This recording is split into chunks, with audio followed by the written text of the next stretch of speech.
No perfil de hoje eu converso com o professor doutor Paulo Alcântara Gomes.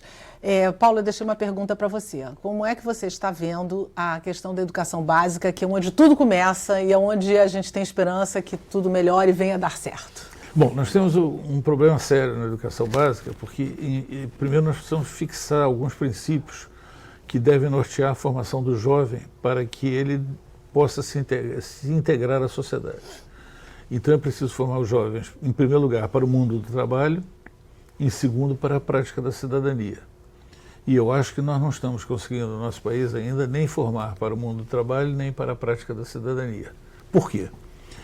Primeiro porque as nossas estruturas curriculares no ensino médio, elas são herméticas e são muito independentes entre si. Ou seja, você estuda as disciplinas ainda como se elas estivessem sendo organizadas nos modelos da ciência no século XIX. Eu acho que a questão da organização das estruturas curriculares do ensino médio é fundamental e ela é determinante para o desenvolvimento da educação no Brasil e, consequentemente, para o desenvolvimento do país. Esse é um ponto crítico que nós temos que resolver. Em segundo lugar, eu falei isso no bloco anterior, você ainda carece de professores qualificados em várias disciplinas. E aí você vem surge uma pergunta natural. Por que carece dos professores qualificados?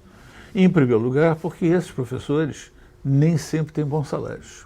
E não se investe, né? Não há uma cultura de investimento por parte do governo, enfim, de quem deveria fazer isso, não está fazendo esse dever de casa. E pagar bem o professor é um investimento.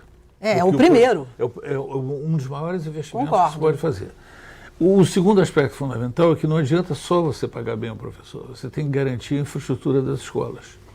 Você não pode ter escolas hoje, no século XXI, sem boas bibliotecas, sem boa infraestrutura de computadores, e isso leva a uma outra questão. Hoje em dia, você tem, se você pegar o universo de jovens entre 15 e 19 anos, você vai observar que mais de 80% deles é diferente do que acontece com as pessoas mais velhas, que têm mais dificuldade de usar o computador. Uhum.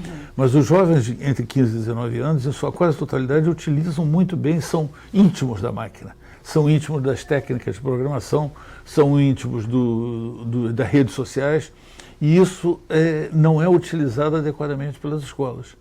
É pouco aproveitado? É isso que pior você quer dizer? Do que ser pouco aproveitado. Muitas escolas, inclusive, têm as máquinas disponíveis e não as utilizam para que isso se transforme em um processo de melhoria da aprendizagem. Então esse é um ponto crítico na educação básica e tem reflexos sérios na educação superior. E a pesquisa também, para esse tipo de professor, não entra na história, né, Paulo? Eles não têm tempo de pesquisa. Você tem que pagar o professor. Qual é o argumento, aliás, defensável que muitos governos estaduais utilizam para não pagar? Porque quando você fala em educação superior, você fala no sistema federal. Quando você fala em educação básica, se for a educação fundamental, você fala nos municípios. E se for a educação média e a educação técnica, você fala nos estados. Isso. E o argumento que se usa para não aumentar o salário dos professores, como eu disse, é defensável, é que você tem que fazer um aumento que seja compatível com a disponibilidade financeira de cada estado e lembrar que o estado não é feito só de professores, há médicos, aos policiais militares, aos bombeiros e muitos outros que são fundamentais na construção de uma sociedade. Na vida prática da sociedade. Então, esse é um argumento, mas isso não nos impede de procurarmos, todos nós, em conjunto, alternativas para que nós possamos assegurar a boa qualidade do ensino com professores bem remunerados. É bom lembrar, por exemplo, que na Coreia os salários dos professores podem chegar hoje a 12, 15 mil reais por mês, 20 mil reais por mês. São os profissionais mais bem pagos. Eles procuram... Não só na União Europeia também. Muitos deles são muito bem pagos. Procuram pagar melhor aos professores do que a outras Porque classes. Eles sabem a importância do professor. Claro. E há um outro aspecto importante na educação básica que nós não levamos em consideração, que é a presença da família no acompanhamento do aluno.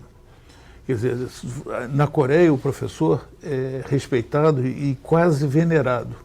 Quando ele vai a algum evento, todos os pais, mães, avós, tios e tias cumprimentam aquele professor, porque sabem a contribuição que ele está dando ao jovem daquela família. E com isso, os pais passam a participar ativamente na escola, porque eles querem saber se de fato seus filhos estão aprendendo, o que eles estão aprendendo. Nós ainda não conseguimos encontrar um processo em que pais e mães e os familiares sejam uma parte da vida ativa da escola.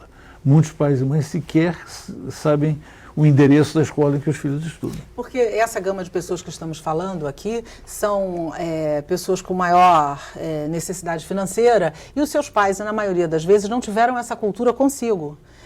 Eles não tiveram isso, então eles também não entendem essa necessidade. E agora, aos pouquinhos, parece que há uma pequena variação, mudança positiva de pais que estão indo mais à escola, mas ainda é uma quantidade muito pequenininha. Mas por isso que o investimento na escola é importante, porque se a escola tiver um investimento grande, ela pode ser, por exemplo, o local para a formação empreendedora dos pais. Com certeza. E numa época em que você tem índices de desemprego altíssimos, se os espaços vagos nas escolas estaduais e nas escolas municipais, no Brasil inteiro, não estou especificando esse ou aquele estado, se esse espaço vago fosse utilizado, por exemplo, para qualificar os pais e as mães, que muitas vezes são desempregados, para que eles possam exercer funções empreendedoras, para que eles possam criar seus próprios negócios, para que eles possam se reestruturar, esses espaços vagos teriam uma enorme utilidade e seriam de grande importância para a mudança desse estado de coisas na sociedade. É uma mudança de paradigma, claro, né? Até porque o pai a família se torna parceira da escola. Exatamente. E aí a coisa funciona. Vai ser um bom cúmplice da escola. Com certeza, o que não acontece agora. Lembrando aqui, a gente deve ressaltar que nós temos professores que são excepcionais, né? A gente ouve às vezes histórias de professores que, na sua maioria, né, se dedicam bravamente em escolas públicas com muita carência, em alunos que não têm nada, e agora essa questão da violência dentro das escolas, que é muito complicada. Né? Não, você tem um outro problema, porque os professores, é preciso que os professores tenham acesso nós vivemos hoje uma fase muito interessante, porque quando nós estudávamos, os mais velhos estudavam, não havia o Google, não havia redes de informações. Hoje, praticamente tudo que nós precisamos está disponível no Google. Isso significa que o papel do professor mudou. Ele não pode mais pensar em ser apenas um transferidor, um transmissor de conhecimentos. De informação. De informação. Porque ele tem que orientar o estudante para que ele encontre na rede de informações aquelas que vão ser mais adequadas e mais corretas para enfrentar os desafios que são colocados para ele. Concordo absolutamente. E você acha que a questão estrutural nas universidades, por exemplo, a questão, por exemplo, da interdisciplinaridade. No Brasil isso acontece pouco. Faz muita falta? Deveria acontecer mais? Faz muita falta por várias razões. Primeiro porque uma coisa muito interessante. Uma vez eu li uma frase de uma professora que participou de um congresso nacional de docentes e ela teve uma frase extremamente feliz. Ela disse que o problema da educação no Brasil é que nós tínhamos professores do século XX ensinando conteúdos do século XIX para alunos do século XXI. Essa frase é marcante, porque o que acaba acontecendo é que conceitos como o da interdisciplinaridade ou da transversalidade das disciplinas acabam por desaparecer completamente na estrutura do ensino das universidades. Isso é um ponto crítico. Quer dizer, nós temos que pensar que a primeira coisa que nós temos que entender é que hoje nós não podemos tratar da física separadamente da química ou da matemática, ou da biologia ou das ciências sociais. Eu sou um franco defensor, por exemplo, da introdução de disciplinas, isso já acontece, das disciplinas ligadas às ciências sociais nos cursos de engenharia. É fundamental porque os engenheiros vão projetar as suas obras para as pessoas. Então as ciências sociais são importantíssimas nesse processo.